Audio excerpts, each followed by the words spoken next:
Hey everybody. Hi, we're Rogues Gallery Fitness. I'm Julie. I'm Aaron. And we are a cosplay couple. We make stuff together, we build stuff, and we wear it, and that's what we do. This is our rescue build. So this is the Mark 49 from Avengers Endgame. Gwyneth Paltrow suits up as Pepper Potts and joins the battle, the third act of the film, in her custom designed Iron Man suit. So we wanted to build this. This was sort of a pipe dream for us, and we always wanted to have matching Iron Man and rescue armors. Right, so Iron Man's next, but our first build of this magnitude was the Pepper Potts rescue suit.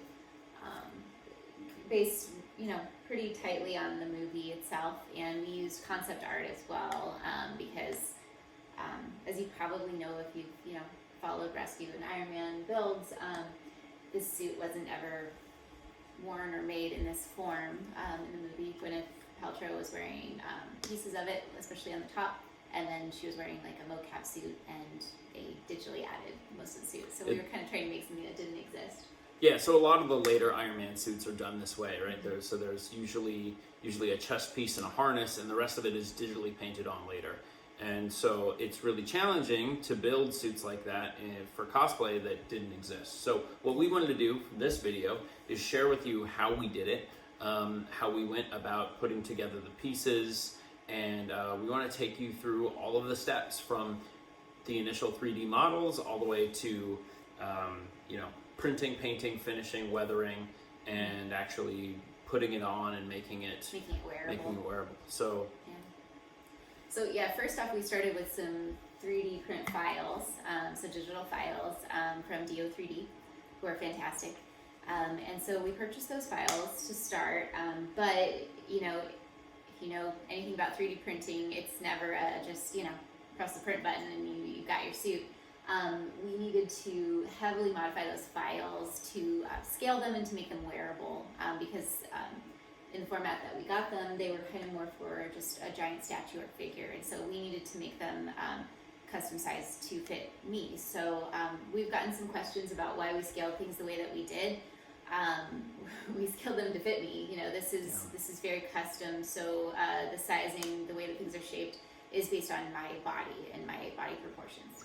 Yeah, so there isn't just one scale factor that we use for the entire suit. Right. So obviously each person is different, and each part of your body is different. So for example, the biceps might have a different scale X, Y, and Z versus the waist or the bust plate. An example, we had to scale that up.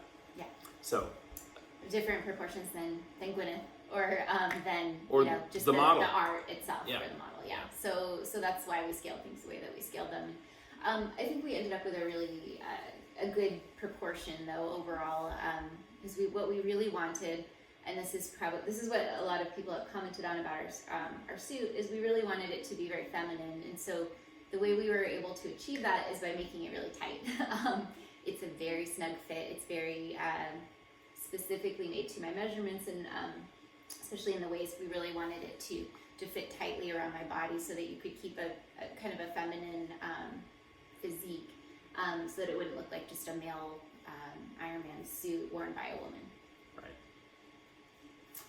So that's 3D modeling bit of it, but after that happened, after we kind of had the digital files where we wanted them, and Aaron is a wizard at that, so he's the one who did the magic there to make sure that it would fit, and after lots of measurements, some trial and error, we finally kind of got things scaled the way we wanted them. We started printing, and printing took a really long time. It was weeks, I would say, of just constantly running our printer. We had two printers running at one point. So we had one small printer, which is the ANET A8, and then one large format printer was the Creality CR10S Pro, and we ran both of them for just about 6 weeks, just 24 hours straight printing. Overall, both of them were pretty reliable. The Creality CR10, I have to say, is like the perfect 3D printer. So the size is 300 by 300 by 400 millimeters. So you can really do a lot of the larger pieces in one shot, which is nice. So like the arm pieces, those were done. The forearms were done in one piece, which is really nice because what you want to do is cut down on the number of seams that you have, because every time, obviously, you have a seam, that's something that you need to fill in and sand and, you know, try to make smooth. And we don't get them perfect all the time, right? So the most you can, you know, the more you can reduce that, the better. So like the chest piece, for example, that was cut into 4 pieces so that it could fit on the print bed. And then so for each of those seams, we had to go in and we had to smooth them out. And I think for the chest piece, at least, we did a pretty good job, because you can't really see the seam lines, but they were pretty prominent. So lots of sanding. A lot of sanding. We'll talk a little more about that in a minute. Yeah. But while we're on the subject of 3D printing, so we used PLA. That was the material that we printed this in.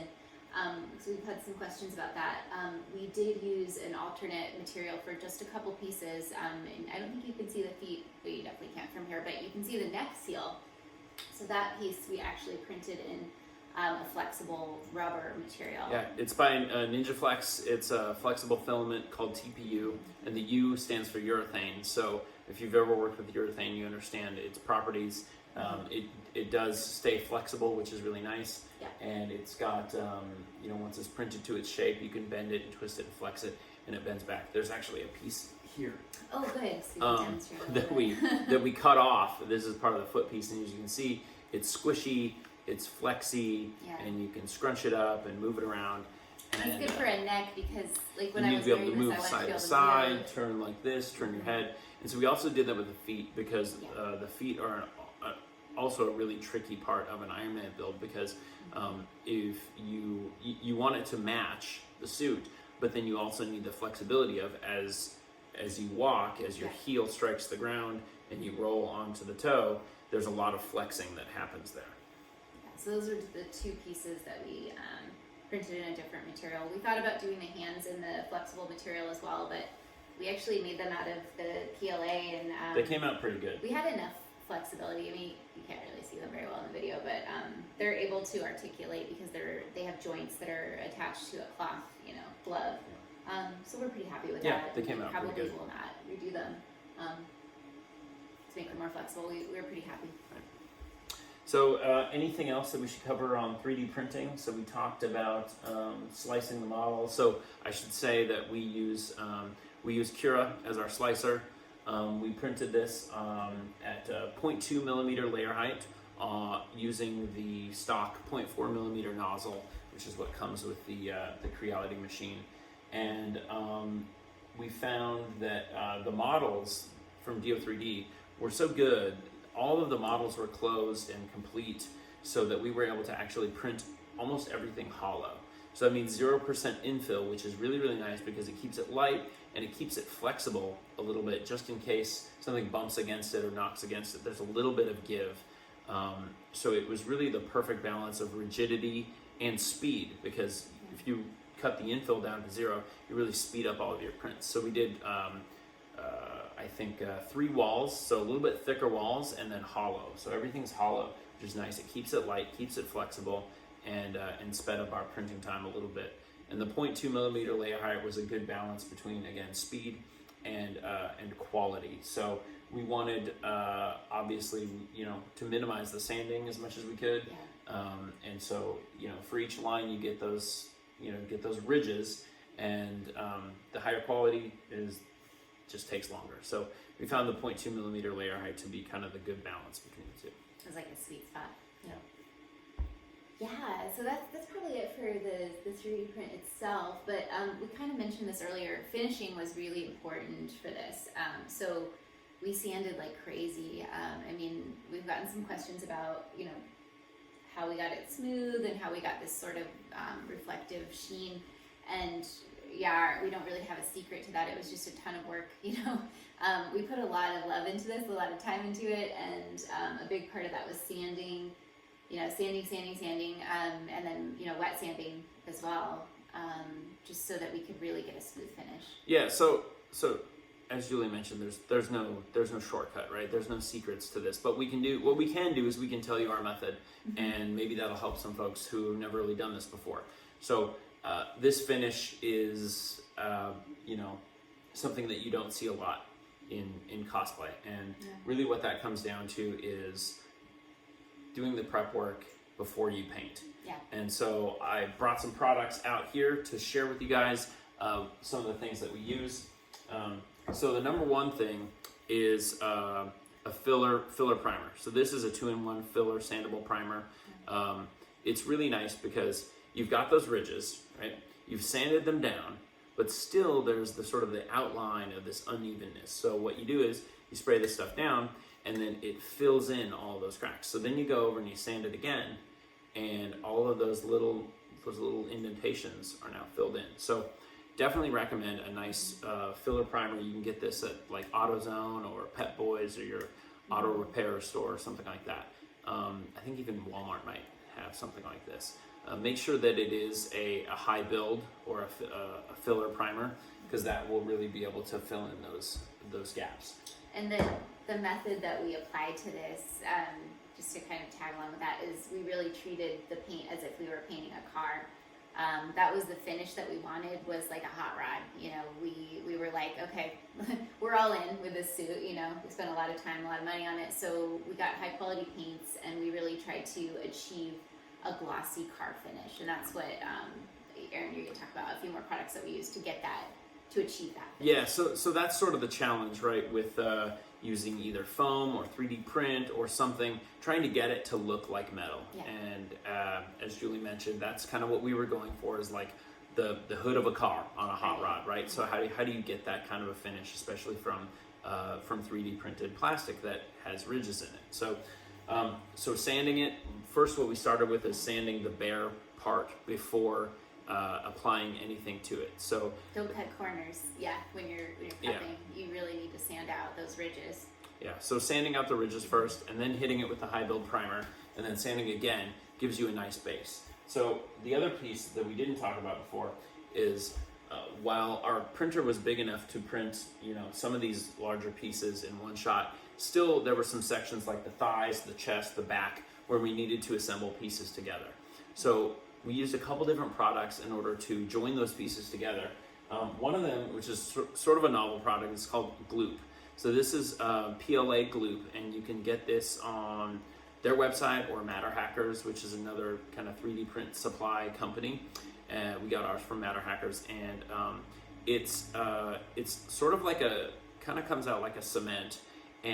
But what it actually does, instead of gluing the two parts together, it actually does chemically bond them, and it melts the PLA a little bit. And so you apply it to both sides, and then you join it together. This is a lot better than like a 5-minute two-part epoxy, because you don't have to sit there and hold things together.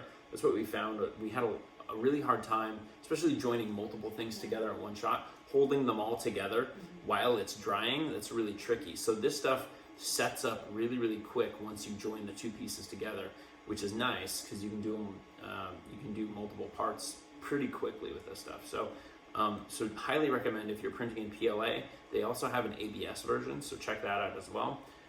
This is about $30 for something this size, and it's going to last us for a long time.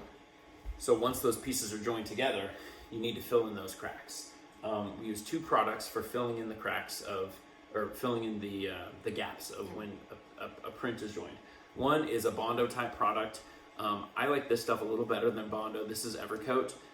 It's a featherweight, so it's really, really lightweight, and it doesn't seem to have as many pinholes that Bondo has, and less shrinkage than Bondo has. Bondo is kind of notorious for shrinking over time, which is really bad, because if you're filling in an area and then it shrinks, you get a little divot, and that's no good.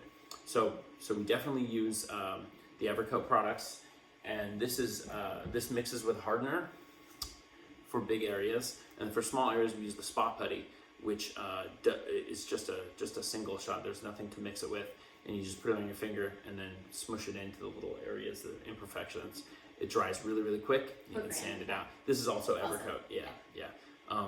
There's many different products that are like this online, so you can just find something. I think this guy is on Amazon for about $10. Cool. So that's kind of the finish process for getting it ready for paint. Do you want to talk a little bit about the paints, because they're pretty specialty? And yeah, let's do it. So had some questions about them. So there's different. There's obviously a number of different ways that you can paint a suit like this. And assuming that you've got your finish good, you can use a spray paint. You can use, a rattle can, whatever. If you got If you have a nice smooth, you got a nice smooth well-sanded finish to start with, finish, then you're going to be in good shape. Mm-hmm. For us particularly, we decided to teach ourselves a new skill, which is how to apply candy paint. And so candy paint is common in the classic car, hot rod type of world. And what it really means is that there are several translucent layers. And so when you look at it, you see this depth because you're looking through translucent layers of pearlescence and metal flake. It's sort of like a luxury finish. It's really different. So it was something that we wanted to try out. So what we used is House of Colors products, and there's 3 different steps. The first one is the ground coat. So they have many different ground coats. This one is just a plain black ground coat because we wanted like a really deep finish. But for the Iron Man suit, we're going to have a more bright red finish, so we'll probably use a silver ground coat. And so you apply the ground coat, and then you're looking through several layers of the candy coat. So this is Burple, which is a blue-purple mix, and it really is a sort of a blue-purple. And we've had different photographers take photos of it now, and it's really interesting to see. It shows like you can get a dark purple, you can get a bright blue. It all depends on the lighting. So I think this lighting, it's showing a little more indigo or bluish, but sometimes it'll look more purple. Yeah, so this is the candy base coat, and like I said, it's got layers of pearlescence and metal flake in there, and this is again from House of Color. And then we move on to the clear coat. So a 2K clear coat, which all that means is that it's a 2-part clear, is really, really critical. It makes a huge difference from a 1K or a 1-part clear coat like you get in a rattle can. They do make a 2K clear coat in a rattle can that has a little activator in the bottom that you press, so you can do it that way, or you can apply it the way we did, which was with a spray gun, HVLP spray gun, and air compressor.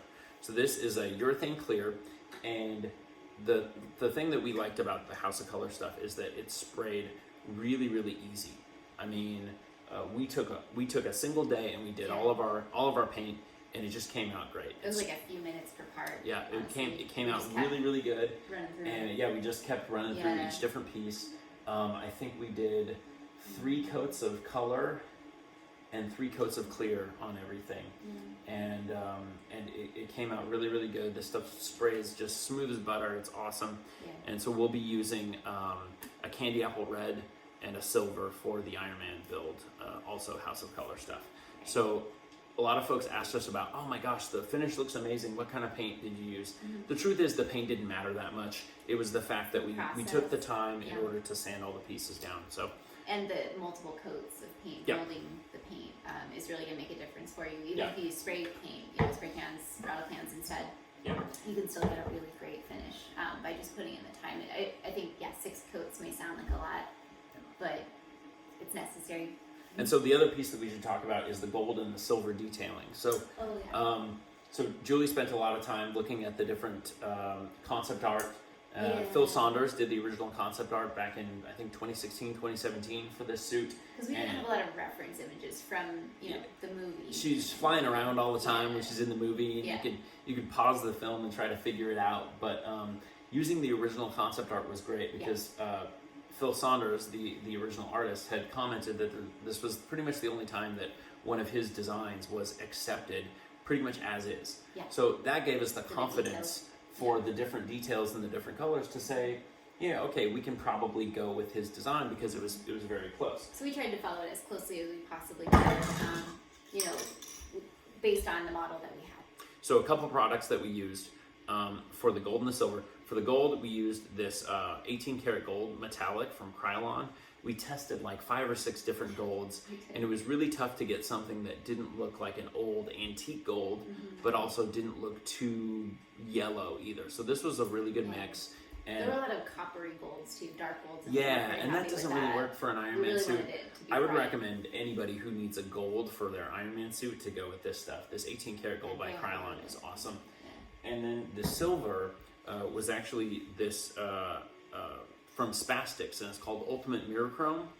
And this stuff is, you can see compared to a regular spray can, It's tiny and it costs more. Expensive. But It's so reflective. and it's you can it's see really the shine it's off really of the reflective. The pieces. silver came out Right great. here, you can see shine. And what's interesting with this stuff is that this also requires a ground coat.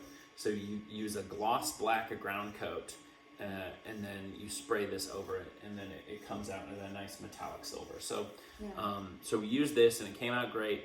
Very happy with And it's really reflective, really shiny, and it photographs like metal. So that's what we use.